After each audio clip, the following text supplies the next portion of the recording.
ఓం నమో వెంకటేశాయ. మనము ఈరోజు ఈ గురువు మే 1వ తారీఖు నుంచి మేషం నుంచి వృషభంలోకి మారుతుండడం వల్ల ద్వాదశ లగ్న రాశులకి కూడా ఫలితాలు ఎలా ఉండబోతున్నాయో తెలుసుకుందాం. మీన లగ్నం, మీన రాశి. ఈ యొక్క మీన లగ్నానికి 3వ ఇంట్లో గురువు సంచరిస్తూ ఉండడం వల్ల కొద్దిగా వాక్కు పరంగా బాగా అభివృద్ధి కావడం, సభలలో బాగా ప్రసంగించగలగడం, ఈ ప్రసంగాలతో 10 మంది మెప్పించగలగడం, అలాగే వాళ్ళు మీకు ఇంప్రెస్ అయ్యి మీరు ఏదైతే అనుకున్న చేయడానికి తగ్గ సహాయ సహకారాలు అందించడం, ఇట్లాంటి శుభకరమైన మంగళకరమైన ఫలితాలు పరిపూర్ణంగా కలిగే అవకాశం ఉంటుంది. అలాగే ఈ యొక్క గురువు 7వ ఇంటిని చూడడం వల్ల భార్యాభర్తల మధ్య అన్యోన్యత, ప్రేమానురాగాలు పెంపొందడం, ఒకరి అభివృద్ధికి ఒకరికి సహకరించుకోగలుగుకోవడం, ఇట్లాంటి పరిణామాలు జరిగే అవకాశం ఉంది. అలాగే వివాహ ప్రయత్నాల కోసం చేసే వాళ్ళకి వరుడైతే అనుకూలమైన వధువు, వధువైతే అనుకూలమైన వరుడు ఈ సమయంలో లభ్యమయ్యే అవకాశం ఉంది. ముఖ్యంగా గురుదశలు అంతర్దశలు నడిచినట్లయితే ఈ ప్రభావాలు ఇంకా ఎక్కువగా ఉంటాయి. అలాగే 9ని గురువు చూడడం వల్ల భాగ్యాభివృద్ధి, నిల్వధనం పెంపొందడం, దైవికమైన బలం శక్తి పెంపొందడం, అపార్ట్మెంట్లు మరియు కట్టినిళ్ళు కొనుక్కోవాలనుకునే వాళ్ళకి ఈ సమయం బాగా అనుకూలంగా ఉంటుంది. అలాగే నిల్వధనం పెంపొందుతుంది. బంగారు ఆభరణాలు బాగా కొనుగోలు చేస్తారు. కొనుగోలు చేసి ఉంటే కనుక వాటి యొక్క విలువ బాగా పెరిగే అవకాశాలు బాగా ఉంటాయి. అలాగే అనుకోని విధంగా అదృష్టం కలిసి వచ్చి మీకు ఆకస్మికంగా ధనపరమైనటువంటి లాభాలు అధికంగా చేకూరే అవకాశాలు పరిపూర్ణంగా ఉంటాయి. మనీపరమైన సేవింగ్స్ కూడా బాగా ఎక్కువగా ఉంటాయి. అలాగే పూర్వీకులకు సంబంధించిన ఆస్తి సెటిల్మెంట్లు ఏమైనా ఉంటే కనుక అవి సెటిల్ అయ్యి కొద్దిగా చేతికి ధనం కొద్దిగా లభ్యమయ్యే అవకాశాలు ఉంటాయి.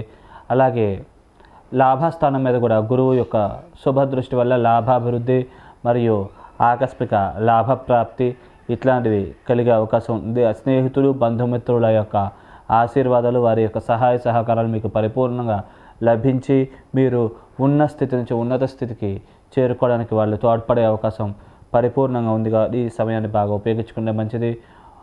ఈ యొక్క గురు కుజులు కలిసినప్పుడు మాత్రం మరియు గురువు ఏదైతే స్థానాలను చూస్తున్నారో ఆ స్థానాలని కుజులు కూడా చూసినప్పుడు ఆకస్మిక ధనలాభాలు, ఆకస్మిక ధనప్రాప్తి, అనుకోని విధంగా అదృష్టం కలిసి రావడం, ముఖ్యంగా స్త్రీలైతే పురుషుల మూలకంగా, పురుషులైతే స్త్రీ మూలకంగా ధనప్రాప్తి కలగడం, ఇట్లాంటి పరిణామాలు అధికంగా జరిగే అవకాశం ఉంటుంది.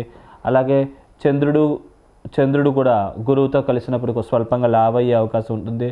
అలాగే గురువు చూస్తున్న ప్లేస్కి చంద్రుడు వచ్చినప్పుడు కూడా గోచర రీత్యా కొద్దిగా లాభ అయ్యే అవకాశాలు ఎక్కువ ఉంటాయి. అలాగే ఆకస్మికంగా డబ్బులు రావడం, ఆకస్మిక ధనప్రాప్తి ఇట్లాంటివి బాగా జరిగే అవకాశం ఉంది. అలాగే ఈ గురువు మీదకి ముఖ్యంగా బుధ శుక్రులు వచ్చినప్పుడు ఇబ్బందులు, సమస్యలు తలెత్తే అవకాశం ఉంది. ముఖ్యంగా శుక్రుడు వచ్చినప్పుడు మాత్రం మగవాళ్ళైతే ఆడవాళ్ళ వల్ల, ఆడవాళ్ళైతే మగవాళ్ళ వల్ల సమస్యలు తలెత్తే అవకాశం ఉంది, ఇబ్బందులు తలెత్తే అవకాశం ఉంది.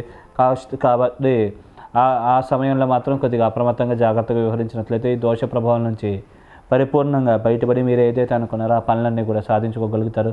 దాని నిమిత్తం విశేషంగా మీరు ఈ యొక్క ఓం నమో నారాయణాయ మంత్రాన్ని కానీ లేకుంటే ఓం నమో వెంకటేశాయ మంత్రాన్ని కానీ ప్రతిరోజు 11 సార్లు కానీ 21 సార్లు కానీ జపించుకొని ముందుకు వెళ్ళినట్లయితే కనుక మీరు విజయం సాధించే అవకాశాలు బాగా ఎక్కువగా ఉన్నాయి. అలాగే మీకు మీన లగ్నంలో కనుక పుట్టినట్లయితే కనుక కనక పుష్యరాగం రత్నాన్ని చూపుడు వేలికి 2.5 నుంచి 3.5 క్యారెట్ల ప్రమాణంగా మీరు ధరించినా కానీ మీకు ఈ ఫలితాలు ఇంకా పరిపూర్ణంగా జరిగే అవకాశం ఉంటుంది. అన్ని పనులకు కూడా మీకు మంచిగా యోగిస్తుంది, లాభిస్తుంది. శుభకరమైన మంగళకరమైన ఫలితాలు ఇంకా కూడా పెంపొందించుకోగలుగుతారు. అన్ని పనులకు కూడా యోగించి లాభించి ఉన్న స్థితి నుంచి ఉన్నత స్థితికి కూడా తొందరగా చేరుకోగలుగుతారు. శుభం. మీన లగ్నం, మీన రాశి. ఈ యొక్క మీన లగ్నానికి 3వ ఇంట్లో గురువు సంచరిస్తూ ఉండడం వల్ల కొద్దిగా వాక్కు పరంగా బాగా అభివృద్ధి కావడం, సభలలో బాగా ప్రసంగించగలగడం, ఈ ప్రసంగాలతో 10 మంది మెప్పించగలగడం, అలాగే వాళ్ళు మీకు ఇంప్రెస్ అయ్యి మీరు ఏదైతే అనుకున్న చేయడానికి తగ్గ సహాయ సహకారాలు అందించడం, ఇట్లాంటి శుభకరమైన మంగళకరమైన ఫలితాలు పరిపూర్ణంగా కలిగే అవకాశం ఉంటుంది. అలాగే ఈ యొక్క గురువు 7వ ఇంటిని చూడడం వల్ల భార్యాభర్తల మధ్య అన్యోన్యత, ప్రేమానురాగాలు పెంపొందడం, ఒకరి అభివృద్ధికి ఒకరికి సహకరించుకోగలుగుకోవడం, ఇట్లాంటి పరిణామాలు జరిగే అవకాశం ఉంది.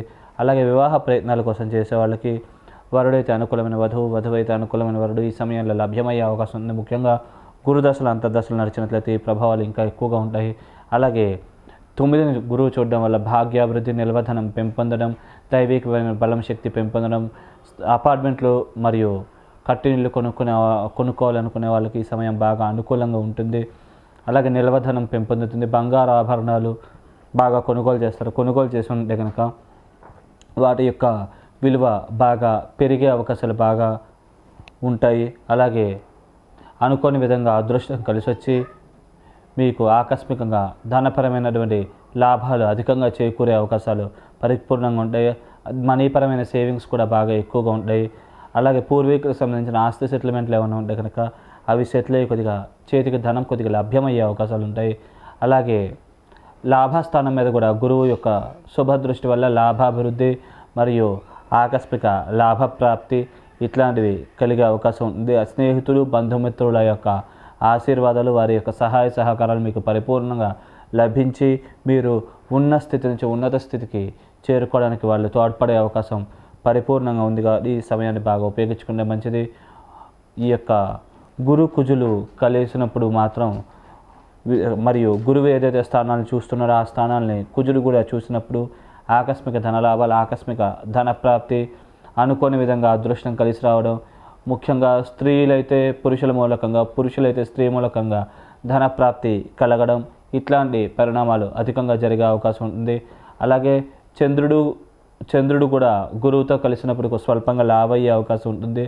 అలాగే గురువు చూస్తున్న ప్లేస్కి చంద్రుడు వచ్చినప్పుడు కూడా గోచర రీత్యా కొద్దిగా లాభ అయ్యే అవకాశాలు ఎక్కువ ఉంటాయి. అలాగే ఆకస్మికంగా డబ్బులు రావడం, ఆకస్మిక ధనప్రాప్తి ఇట్లాంటివి బాగా జరిగే అవకాశం ఉంది. అలాగే ఈ గురువు మీదకి ముఖ్యంగా బుధ శుక్రులు వచ్చినప్పుడు ఇబ్బందులు సమస్యలు తలెత్తే అవకాశం ఉంది. ముఖ్యంగా శుక్రుడు వచ్చినప్పుడు మాత్రం మగవాళ్ళు అయితే ఆడవాళ్ళ వల్ల, ఆడవాళ్ళు అయితే మగవాళ్ళ వల్ల సమస్యలు తలెత్తే అవకాశం ఉంది, ఇబ్బందులు తలెత్తే అవకాశం ఉంది. కాబట్టి ఆ సమయంలో మాత్రం కొద్దిగా అప్రమత్తంగా జాగ్రత్తగా వ్యవహరించినట్లయితే ఈ దోష ప్రభావం నుంచి పరిపూర్ణంగా బయటపడి మీరు ఏదైతే అనుకున్నారో ఆ పనులన్నీ కూడా సాధించుకోగలుగుతారు. దాని నిమిత్తం విశేషంగా మీరు ఈ యొక్క ఓం నమో నారాయణాయ మంత్రాన్ని కానీ లేకుంటే ఓం నమో వెంకటేశాయ మంత్రాన్ని కానీ ప్రతిరోజు 11 సార్లు కానీ 21 సార్లు కానీ జపించుకొని ముందుకు వెళ్ళినట్లయితే కనుక మీరు విజయం సాధించే అవకాశాలు బాగా ఎక్కువగా ఉన్నాయి. అలాగే మీకు మీన లగ్నంలో కనుక పుట్టినట్లయితే కనుక కనక పుష్యరాగం రత్నాన్ని చూపుడు వేలికి 2.5 నుంచి 3.5 క్యారెట్ల ప్రమాణంగా మీరు ధరించినా కానీ మీకు ఈ ఫలితాలు ఇంకా పరిపూర్ణంగా జరిగే అవకాశం ఉంటుంది. అన్ని పనులకు కూడా మీకు మంచిగా యోగిస్తుంది, లాభిస్తుంది. శుభకరమైన మంగళకరమైన ఫలితాలు ఇంకా కూడా పెంపొందించుకోగలుగుతారు. అన్ని పనులకు కూడా యోగించి లాభించి ఉన్న స్థితి నుంచి ఉన్నత స్థితికి కూడా తొందరగా చేరుకోగలుగుతారు. శుభం.